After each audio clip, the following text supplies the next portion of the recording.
Ito raw hong Senate report, posibleng makasama pa sa kaso ni dating Pangulong Duterte. Ayon yan sa palasyo, mga kabrigada. Brigada Maricar Sargan, ibrigada mo! Brigada! Mas mainam na ituon ang depensa sa mga aligasyon kaysa ibaling ang sisi sa kasalukuyang administrasyon.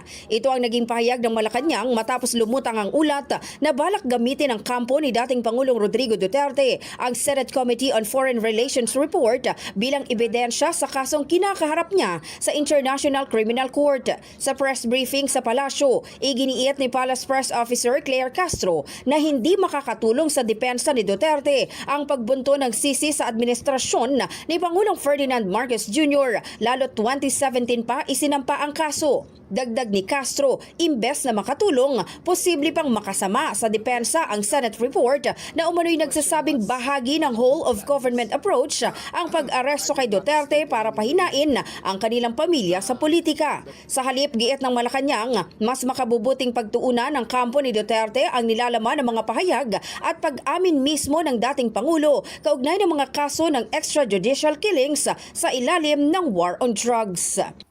He should do better than that. He should concentrate on his defenses.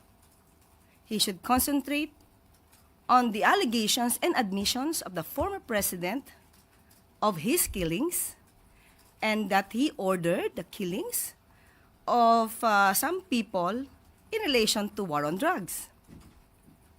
And he also admitted that he will double the EJK killings once elected as a mayor.